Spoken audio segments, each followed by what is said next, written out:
Hello there, my name is Don and this is the first video of many, I hope, showing you how to go about making magic tricks and illusions for nothing, for free.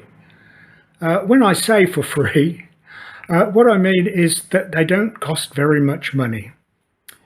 This is a hand guillotine that I've made. This is the blade.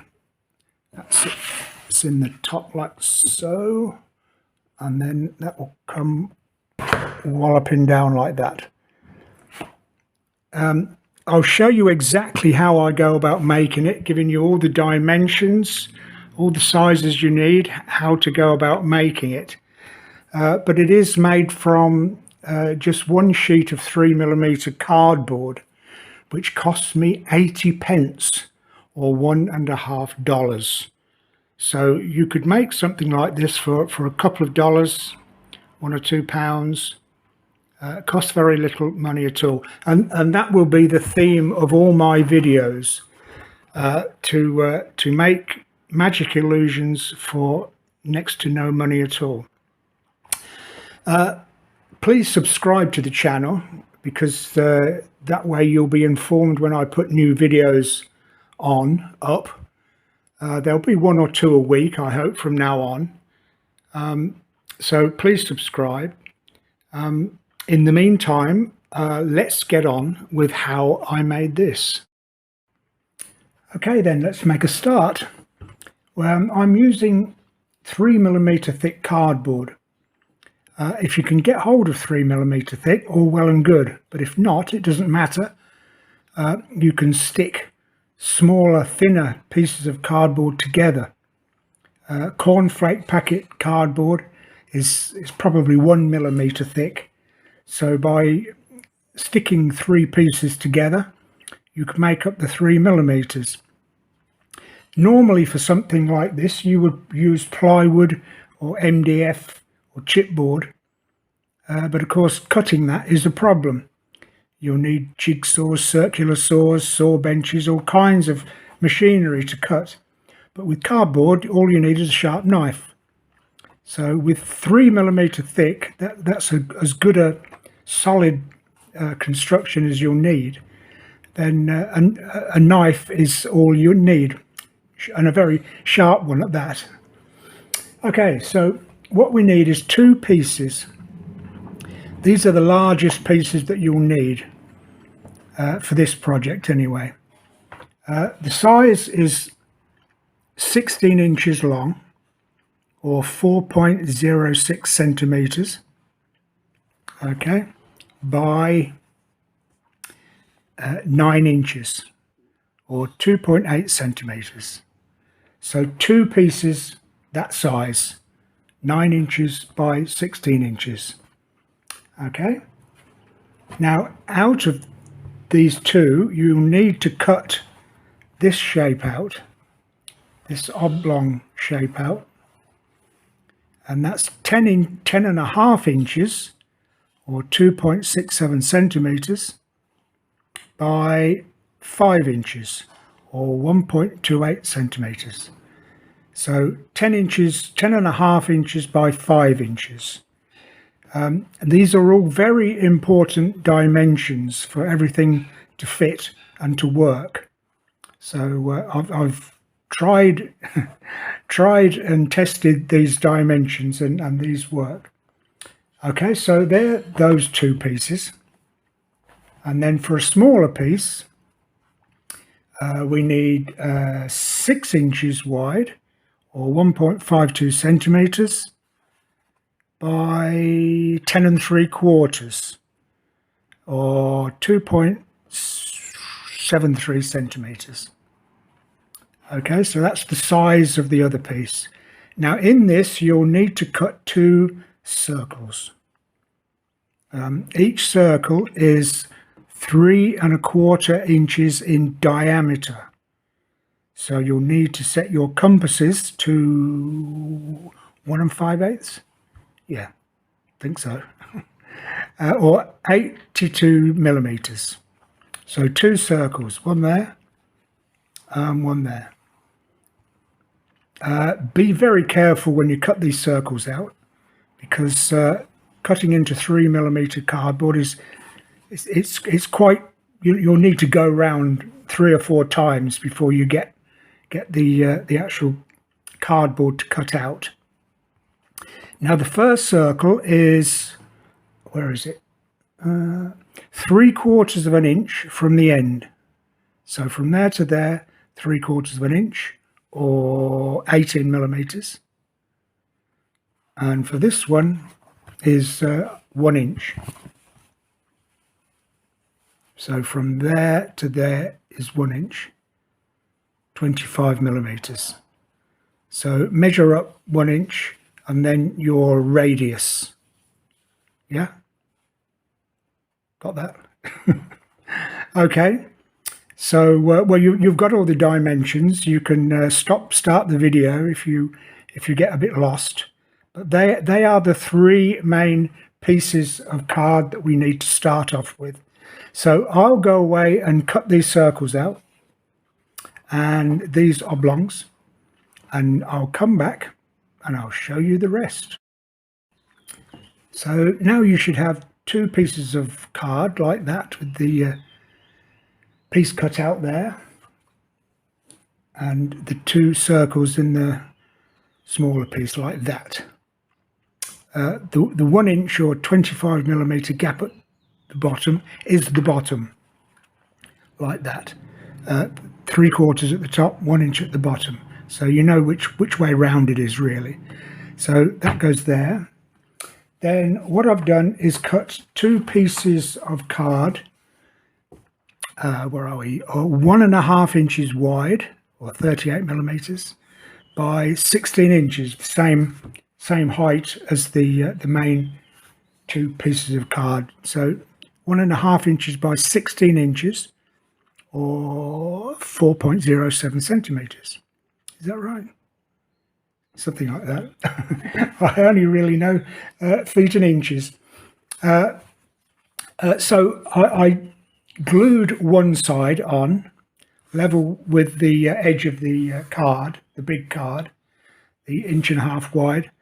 Then put the middle piece in, turn round, and then glue the other piece on, making sure that this can move up and down quite freely. Doesn't have to be extremely loose, but it does need to be able to move reasonably freely up and down like that. Okay, and then you can stick the other side. I've used a hot melt glue, which is a lot easier and quicker. You can use PVA glue, white glue, but you just have to hang around a little longer for that to dry. So hot melt glue is ideal. So once we've got that, we've got these 2 pieces stuck on, that in the middle, then we can put the other side on. So we will have, going up, we'll have that. That'll go up there, that'll come down there. So, well, we don't even need that in the middle. We can glue that on top of there. Move the camera again then. So it'll be like that. Okay. Then we will be able to put the middle piece in quite easily. There, that's it. And that will slide in beautifully like that. Okay. So I'll fix this to this. As it's such a big area, well, I don't know, maybe hot melt will do it. When it's a larger area, it's difficult to use a hot melt glue, because by the time you finish putting the glue on, it's gone hard by the time you've finished. So it might be better to use PVA glue and just have to wait a little longer. Okay, so I'll stick this on here and come back and we'll do the next stage. Okay, so I've stuck the 2 together, and now what we've got is that. 1 inch gap at the bottom, so that's the bottom part, and that will go up to there. We'll need to put something on the top so that it doesn't go any further than the top of the card, but that's generally you can't see both holes. That's generally what we should have at the moment, this sliding in and out. It's quite stiff, but that's a good thing really, because we can leave it there without it falling down, and it will only come down when we put the blade in and force it down. So it's good that it's reasonably stiff. So once we've got this in position, we've got the 1 inch gap at the bottom, push it up as far as it will go so that it doesn't go beyond the end of the big card. So if it does, then just push push it back like that so that it's flush. Okay, then with 2 pieces of card, 7/8 of an inch wide, or 23 millimeters, by 5 inches, which is 1.27 centimeters. They will sit in there. We need 2 pieces like that, and they will both sit in there like so. Okay, and then another piece, the same width, 5 inches, but 2 inches wide, 50 millimeters, and that will sit there. Okay, that will be how we push the guillotine down with the blade. So the blade will sit behind there and push that down. So have we got that? Where are we? Push that up flush to the top. Put these 2 pieces together. So one is to make it flush, the other one is to make it higher so that we can put our blade there, and then stick that one. Oh dear, there's me talking to myself because you can't see anything. So that goes there, second one on top, third piece on top of that like that. Okay, I think that's pretty straightforward. So I'll stick those, and that will finish this part. That's all we need to do for that part. Then we need to make the blade and the basket for your hand to fall into. Okay, so I'll stick that and I'll be back in a moment. Okay, so they're fixed on now properly. Because this section is going to have to be the most robust, because it's going to have the blade slamming down on it. If you're happy with the glue that you use to stick these on, then fine. But what I've done is just put a couple of screws that go right the way through the cardboard to hold it steady. So when if I slam the blade down, it's going to be up there. Oh dear, keep moving the camera. It's going to take a lot of wear and tear of the blade slamming down on that. But with a couple of screws in there, then you can slam as hard as you like, and it won't do any harm. But I say, if you think the glue is okay, then all well and good. So there we are. That's the actual guillotine finished. Now the blade, you could use a piece of thin sheet metal, or in this case I've used 2mm cardboard. Now 2mm cardboard is going to be very floppy, and it will look like 2mm cardboard. So I put these strengtheners all the way around, which acts as a handle at the top there as well. So this is 3mm card, 1 inch wide, and I've put a border all the way around 3 sides, and I shall spray this silver so it will look as though it's a piece of metal. It will look a sharp like a sharp knife cutting through. But it's up to you. I wouldn't advise putting a point or a sharp edge on a piece of metal, just for safety reasons. But this 2mm cardboard is just as good.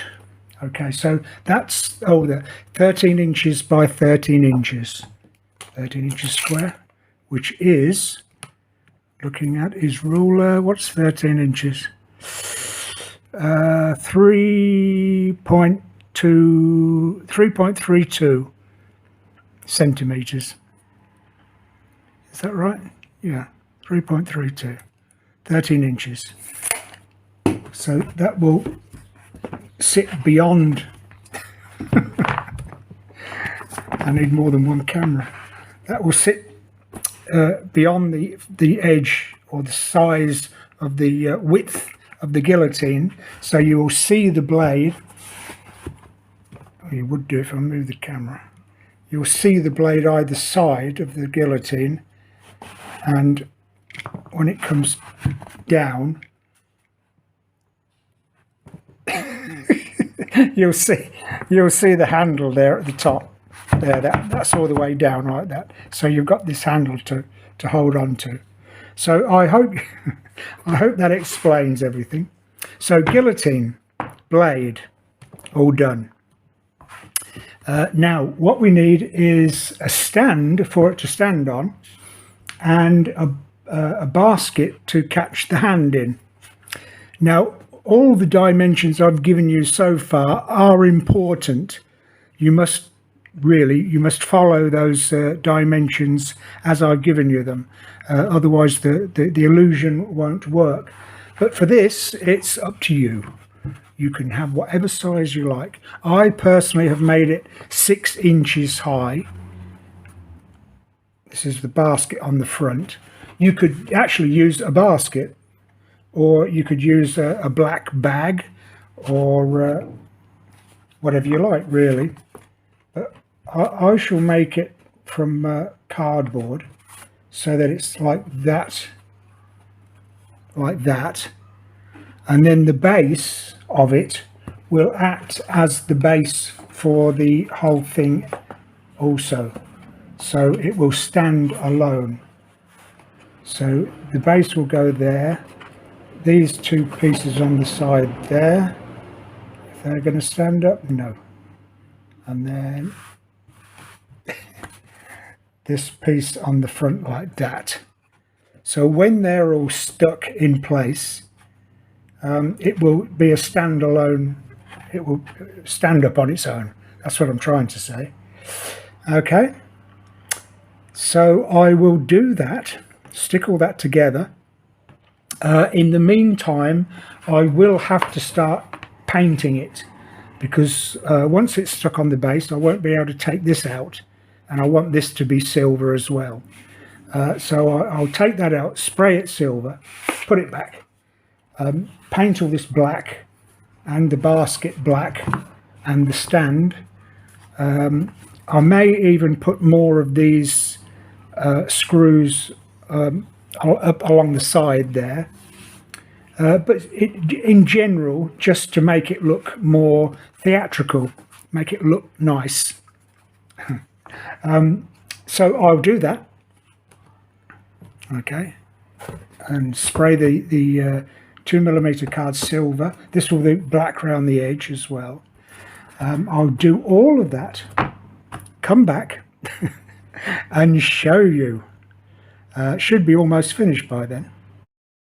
Okay, so I went ahead and finished the guillotine, put the basket on the front, which is fixed then to the base, so it's a freestanding unit now.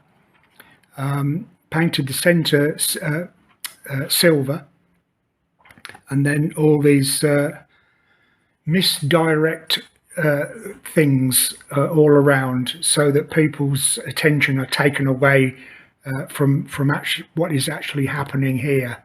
I think you'll find that on most magic illusions, they tend to put things to misdirect you. I use these car touch-up sprays. They're very fast drying and very cheap as well these days. They used to be very expensive, but not so much now. Spray that black, that silver, and then for these, I don't know what you'd call them, no, not chevrons, are they? Whatever they are.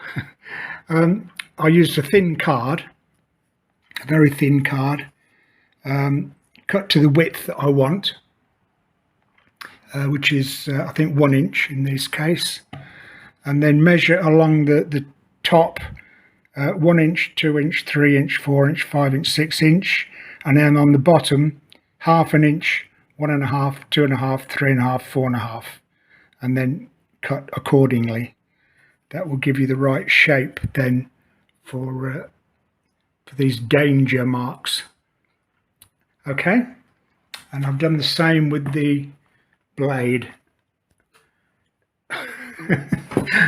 I'm trying to hand hold everything, and it's not easy. So there's the blade, and that sits in the back nicely, and that's all ready now for presentation. Okay, so there we are, one hand guillotine, good enough for any magic show, and cost absolutely nothing to make. I say nothing. I buy sheets of 3mm cardboard for the equivalent of 80p, and I didn't use one sheet. They're normally 60 by 90 centimeters, and I didn't use a whole sheet. So that's less than 80p, which is what, $1.50, and that's all it's cost me. I used a bit of thin card for the blade. That was from another sheet, but a very small part of it. A few screws down there I just happened to have, but even if I'd bought them specifically for the job, it would only have been a few pence, a few cents. So there you are. If you were to buy this professionally, it would cost you a pretty penny. It would cost you quite a bit. But there you are. Made for free, almost. Not quite, but almost. Okay, so if you have enjoyed this video, there will be others like it. This is the first of many, I hope. All with the idea of making video illusions or tricks that don't cost you much money to make, but still look reasonably professional. So if you have liked this video, please subscribe to my channel. Then you will be informed when new videos come along, which will be 1 or 2 a week, I hope, from now on. So click that subscribe button. Have a go yourself, and if you do, let me know. I'd like to know how people get on. Maybe you can improve slightly on the design. In the meantime, thanks for watching, and I'll see you in the next video.